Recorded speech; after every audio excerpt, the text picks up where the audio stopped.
حضور صلی اللہ علیہ وسلم نے ارشاد فرمایا کہ قیامت سے پہلے 73 یعنی 73 فرقے ہوں گے،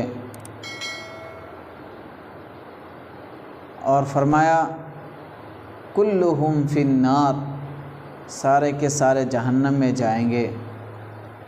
تو صحابہ کرام رضی اللہ تعالی عنہم نے فرمایا یا رسول اللہ صلی اللہ علیہ وسلم، کون سا فرقہ ہوگا جو جنت میں جائے گا؟ حضور صلی اللہ علیہ وسلم نے ارشاد فرمایا ما انا علیہ و اصحابی، کہ جو میرے اور میرے صحابہ کے طریقے پر چلا وہی جنت میں جائے گا۔ میرے بھائیوں، یہاں ایک بات سمجھنے کی بات یہ ہے کہ حضور صلی اللہ علیہ وسلم نے یہ کیوں نہیں فرمایا کہ جو قرآن پر عمل کرے گا وہ جنت میں جائے گا؟ یہ کیوں نہیں فرمایا؟ اس وجہ سے نہیں فرمایا کہ لوگ سب تو قرآن کو مانیں گے، یہ جو فرقے ہوں گے سارے کے سارے قرآن کو ماننے والے ہوں گے، کیونکہ یہ جو فرقے بنیں گے یہ مسلمان کے نام سے ہی بنیں گے۔ اگر کسی نے قرآن کے انکار کر دیا تو وہ تو مسلمان نہیں رہا، وہ مسلمان سے نکل گیا، تو وہ تو مسلمان کہہ کر دعویٰ نہیں کر سکتے۔ اسی لیے سب تو قرآن کو مانیں گے، قرآن کے الگ الگ سے تشریح کریں گے۔ اس کا مطلب حضور صلی اللہ علیہ وسلم کا بولنے کا مطلب یہ ہے کہ ہر کسی کا قرآن کی تشریح، قرآن کے تشریح پر اعتبار مت کیجیے،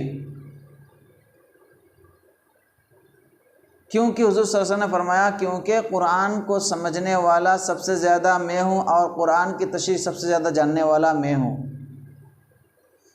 کیونکہ حضور صلی اللہ علیہ وسلم سے زیادہ کوئی قرآن کو سمجھ نہیں سکتا۔ میرے بھائیوں، جیسے میلاد النبی پر قرآن کے آیات سے دلیل دیتے ہیں، کیا فرماتے ہیں؟ بِفَضْلِ اللَّهِ وَبِرَحْمَتِهِ فَبِذَلِكَ فَلْيَفْرَحُوا، کہ اللہ تبارک و تعالی، اللہ رب العزت فرماتے ہیں کہ میں نے تمہیں قرآن کی نعمت عطا کی، تم اس سے خوش ہو جاؤ۔ تو وہ فرماتے ہیں کیا؟ جو میلاد النبی کو مناتے ہیں وہ سمجھتے وہ کیا فرماتے ہیں؟ اس کی تشریح کیسے کرتے ہیں؟ یہ کہتے ہیں کہ جب اللہ رب العزت نے قرآن کریم کی نعمت دی تو اللہ تبارک تعالیٰ نے خوش ہونے کا حکم دیا، خوش ہونے کے لیے کہا ہے۔ تو جو اس سے جو حضور صلی اللہ علیہ وسلم کی ولادت ہے تو اس میں تو اور زیادہ خوش ہونا چاہیے۔ یہاں ایک بات سمجھنا یہ ہے کہ اگر حضور صلی اللہ علیہ وسلم کی ولادت پر خوشی منانا جائز ہوتا تو سب سے پہلے حضور صلی اللہ علیہ وسلم خوشی مناتے، صحابہ کرام رضی اللہ تعالی عنہم خوشی مناتے، لیکن ہم دیکھتے ہیں کہ حضور صلی اللہ علیہ وسلم نے کبھی خوشی نہیں منائے اور نہ ہی کسی کو خوشی منانے کا حکم دیا، اور نہ صحابہ کو حکم دیا اور نہ صحابہ خود اس کو خوشی مناتے تھے۔ اس آیت کا تشریح یہ ہے کہ اللہ رب العزت فرماتے ہیں کہ میں نے تمہیں قرآن کی نعمت دی، تم اس سے خوش ہو جاؤ۔ خوش ہونا الگ چیز ہے اور خوشی منانا دوسری چیز ہے، کیونکہ یہ قرآن کریم اللہ رب العزت نے آپ صلی اللہ علیہ وسلم پر آج سے لے کر 1450 سال پہلے نازل فرمائی،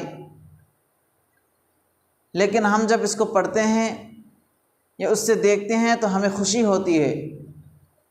یہ ہوتا ہے خوش ہونا، کوئی بھی ایک چیز ہم دیکھتے ہیں تو اس سے اچھا لگتا ہے تو دل خوش ہو جاتا ہے، اور خوشی منانا ایک الگ چیز ہے۔ جیسے ہمارے دوسرے بھائی ہیں جو میلاد النبی کو اتنی خوشی مناتے ہیں، جس میں ڈھولے بجاتے ہیں، ناچ گانا کرتے ہیں، کتنے سارے بدعات کامیں کرتے ہیں، جبکہ اس کام کو حضور صلی اللہ علیہ وسلم نے نہیں فرمایا، کرنے کا حکم بھی نہیں دیا، اور صحابہ کرام رضی اللہ تعالی عنہم بھی نہیں کیے۔ تو اس کام کو اگر ہم شروع کریں تو یہ بدعات کہتے ہیں۔ ایک اسلام میں نئے چیز کو لانا ہے، اور جو نئے چیز کو ایجاد کرتا ہے اسی کو بدعات کہتے ہیں۔ میرے بھائیوں، اسی لیے حضور صلی اللہ علیہ وسلم نے کیا فرمایا کہ جو میرے حکم پر چلے، جو میرے طریقے پر چلے۔ حضرت یہ بھی ہے کہ حدیث شریف کی بھی غلط تشریح کرتے ہیں۔ کیسے؟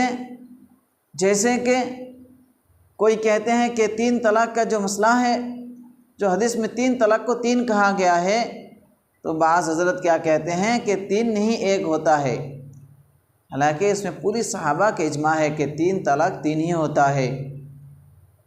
تو اس کا مطلب یہ ہے یہ حضرت جو حدیث کی تشریح فرما رہے ہیں یہ غلط طریقے سے تشریح کر رہے ہیں، یا اپنی طرح سے تشریح کر رہے ہیں۔ اسی لیے حضور صلی اللہ علیہ وسلم نے فرمایا کہ میرے حکم، میرے جو حدیث ہے اس میں صحابہ کا عمل ہے یا نہیں ہے، تو ہمیں پتہ چلتا ہے کہ تمام صحابہ کا اس پر عمل ہے کہ 3 طلاق کو 3 ہی کہا جائے۔ اسی لیے حضور صلی اللہ علیہ وسلم نے فرمایا، کیا فرمایا کہ میرے اور صحابہ کے طریقے پر، میرے جس پر عمل ہو اس کو اپنائیے، اور جو صحابہ کا جس پر عمل ہو اس کو بھی اپنائیے۔ تو یہی وہ طریقہ ہے جس کو اہل سنت والجماعت کہا جاتا ہے۔ لیکن میرے بھائیوں، آج اہل سنت والجماعت کے نام سے یہ تمام کامیں کر رہے ہیں، صرف اپنے آپ کو اہل سنت والجماعت کہتے ہیں۔ میرے بھائیوں، امام ابو حنیفہ رحمۃ اللہ علیہ، امام شافعی رحمۃ اللہ علیہ، امام احمد بن حنبل رحمۃ اللہ علیہ، امام مالک رحمۃ اللہ علیہ، ان چاروں حضرت کے اہل سنت والجماعت بالاتفاق مانتے ہیں۔ یہ ہمارے فقہ کا ائمہ ہے۔ میرے بھائیوں، یہ جو میلاد النبی میں جشن مناتے ہیں یہ کہیں سے ثابت نہیں ہے، نہ صحابہ نے منائے۔ ہم سے زیادہ، صحابہ سے زیادہ حضور صلی اللہ علیہ وسلم سے محبت کرنے والے کون تھے، جن کے ایک کہنے پر لبیک کہہ کر اپنے جانوں کو قربان کر دیتے تھے۔ اگر میلاد النبی کی جشن منانا جائز ہوتا تو سب سے پہلے حضرت صحابہ کرام رضی اللہ تعالیٰ عنہم اس کو مناتے، لیکن کوئی صحابہ نے اس کو نہیں منایا، کسی صحابہ ثابت نہیں ہے کہ میلاد النبی منائیے۔ آج ہم حضور صلی اللہ علیہ وسلم سے محبت کی دعویٰ کرتے ہیں، ہو سکتے ہیں کہ آپ محبت کرتے ہیں، لیکن یہ جو آپ کی محبت کرنے کے اظہار ہے اس کو اللہ تبارک و تعالیٰ قبول نہیں فرماتے۔ اللہ تبارک و تعالیٰ اسی محبت کو قبول فرماتے ہیں جو اسلام کے قانون کے مطابق ہے، جو حضور صلی اللہ علیہ وسلم اور صحابہ کرام رضی اللہ تعالیٰ عنہم کے بتائے ہوئے طریقے سے ہو، اسی محبت کو اللہ تبارک و تعالیٰ قبول فرماتے ہیں اور پسند فرماتے ہیں۔ تو میرے بھائیوں، ذرا اپنے دماغ سے سوچئے، جب صحابہ کرام رضی اللہ تعالیٰ عنہم نے یہ سب نہیں منائے تو ہم کیسے منا سکتے ہیں؟ ہم سے زیادہ سمجھنے والے صحابہ کرام رضی اللہ تعالیٰ عنہم ہیں، ہم تو صحابہ کے پیروں کی دھول کے برابر بھی نہیں ہو سکتے۔ تو خدا کے واسطے ایسے کم نہ کیجئے جو اللہ تبارک و تعالیٰ کے حبیب اور صحابہ کرام رضی اللہ تعالیٰ عنہم نے نہیں کیے، اور حضور صلی اللہ علیہ وسلم نے حکم نہیں دیا اور صحابہ کرام رضی اللہ تعالیٰ عنہم نے اس کام کو نہیں کیے، تو ایسے کاموں سے ہم بچتے رہنا چاہیے۔